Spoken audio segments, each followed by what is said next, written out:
अस्सलाम वालेकुम स्टूडेंट्स, मैं हूं आपका टीचर मोहम्मद सलमान अफसल। आज के लेक्चर में हम जस्ट डिस्कस करेंगे लॉज ऑफ रिफ्रैक्शन। हमने इस यूनिट के आगाज़ में रिफ्लेक्शन का अमल पढ़ा था और उसके भी बाकायदा से 2 लॉज पढ़े थे। आज हम डिस्कस करेंगे लॉज ऑफ रिफ्रैक्शन।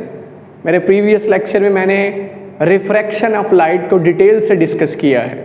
अगर वो लेक्चर आप देखना चाहते हैं तो यहाँ लिंक मौजूद होगा, उस पर आप क्लिक करें, आपको पिछला लेक्चर मिल जाएगा। आइए आज लॉज ऑफ रिफ्रैक्शन डिस्कस करते हैं। मैंने टाइम की बचत के लिए पहले ही लॉज लिख लिए हैं। पहला लॉ कुछ उसके जैसा ही है जैसा हमने लॉज ऑफ रिफ्लेक्शन में पढ़ा था। The incident ray, the refracted ray and the normal at the point of incidence all lie in the same plane. The incident ray, आइए इसे थोड़ा इलेबोरेट करते हैं। आपके पास एक मीडियम है, कोई गिलास, यहाँ आपने नॉर्मल ड्रॉ किया है। नॉर्मल किस मकसद के लिए ड्रॉ करते हैं? परपेंडिकुलर, ताकि हम इंसिडेंट रे और रिफ्रैक्टेड रे का जाविया चेक करें कितना बना है। Eight the point of incidence, जिस जगह पे क्या करती है जी, इंसिडेंट रे आके टकराती है, इस नॉर्मल को और एक्सटेंड कर लीजिए, नीचे ले जाइए। Eight the point of incidence, जिस जगह पे इंसिडेंट रे, नॉर्मल लाइन, इस रे को कहते हैं इंसिडेंट रे, और रिफ्रैक्टेड रे। हम जानते हैं कि रेयरर मीडियम से डेंसर मीडियम में जब लाइट जाती है तो नॉर्मल की तरफ बेंड हो जाती है। इंसिडेंट रे, नॉर्मल और रिफ्रैक्टेड रे तीनों की तीनों एक ही प्लेन में वाक़या है। ये है प्लेन। प्लेन हम जानते हैं 2 डायमेंशनल सरफेस को प्लेन कहते हैं। ये वाइट बोर्ड एक प्लेन है।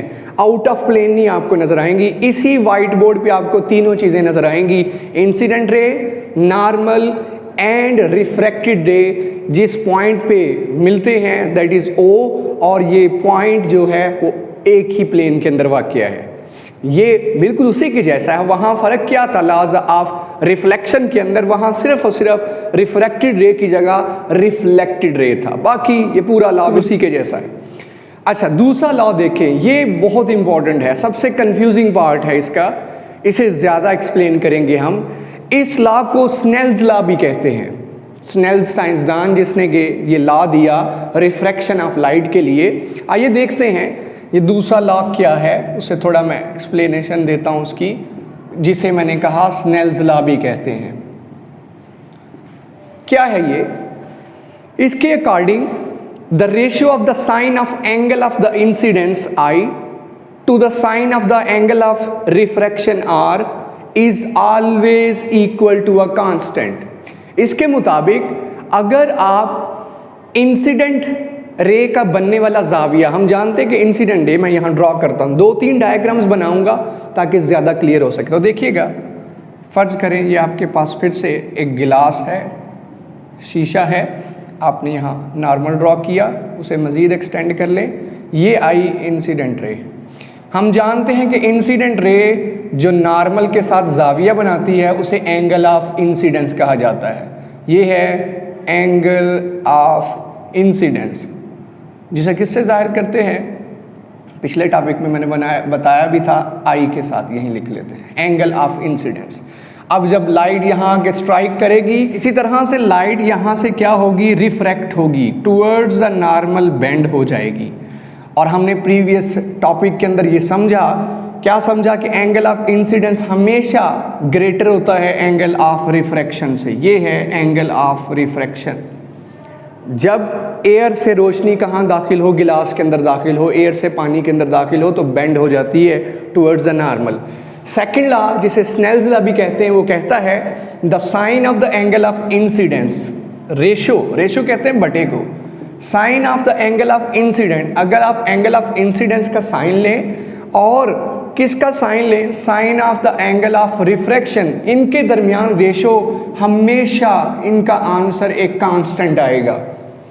कांस्टेंट आएगा क्या मतलब है ये देखिएगा, और ये कांस्टेंट हमेशा n के बराबर होगा, जिसे हम रिफ्रैक्टिव इंडेक्स भी कहेंगे, और इस पर डिटेल लेक्चर इंशाल्लाह से नेक्स्ट लेक्चर इसी टॉपिक पे होगा, रिफ्रैक्टिव इंडेक्स पे।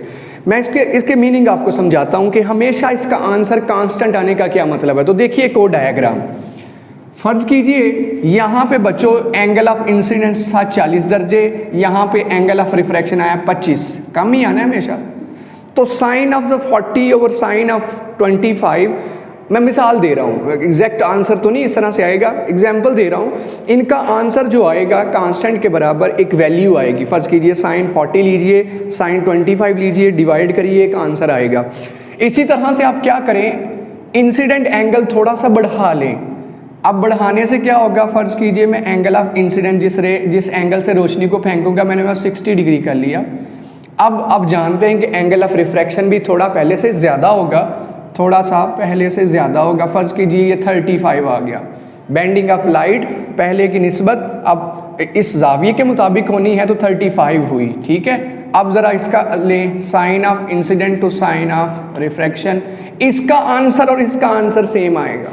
इसी तरह से एक और डायग्राम ले लें, अगर आप जाविया 40 की बजाय कम करते हैं, क्या कम करते हैं, यही इंसिडेंट जाविया ही 25 लेते हैं, तो ये क्या आएगा, ये तकरीबन 15, 16, 17 कम ही आएगा उससे। अगेन इसका sine of I over sine of R ले, जब साइन ऑफ 25 और साइन ऑफ 15 लेंगे, एग्जाम्पल दे रहा हूँ, फिर से मैं कह रहा हूँ एग्जाम्पल दे रहा हूँ, क्या पता करने पे आंसर सेम ना आए, लेकिन इंसिडेंट का साइन और रिफ्रैक्टेड का साइन जब भी हम एग्जैक्टली फाइंड आउट करके डिवाइड करेंगे उनका आंसर हमेशा n, हमेशा कांस्टेंट आएगा। इसका आंसर, इसका आंसर, इसका आंसर हमेशा इक्वल आएंगे। That is what does it means, इसका ये मतलब है स्नेल के मुताबिक जब भी इंसिडेंट एंगल, जब भी रोशनी रेयर मीडियम से डेंसर मीडियम में दाखिल होती है तो एंगल ऑफ इंसिडेंस का साइन और एंगल ऑफ रिफ्रैक्शन का जो साइन है उनके दरमियान रेशो का आंसर हमेशा कांस्टेंट के इक्वल आता है, जिसको हम क्या नाम देते हैं, स्नेल्स लॉ। और यहाँ पे जो n है that is a refractive index जो कि डिफरेंट मीडियम्स पे डिपेंड करता है। इसके मतलब डिटेल डिस्कशन नेक्स्ट लेक्चर के अंदर होगी। तो ये है बच्चों दो लॉज जिन्हें हम लॉज ऑफ रिफ्रैक्शन कहते हैं। रोशनी की बेंडिंग के मतलब ये दो लॉज हैं। तो उम्मीद करता हूँ आपको समझ आई होगी। वीडियो को पॉज करके पीछे करके प्रीवियस करके देख लें। अगर आपको समझ नहीं आ रही और सवाल इससे रिलेटेड हों तो आप कमेंट बॉक्स में आप अपने क्वेश्चन छोड़ सकते हैं, कोशिश करूँगा आंसर करने की। इसी के साथ आपसे इजाज़त चाहूँगा। अल्लाह हाफिज़।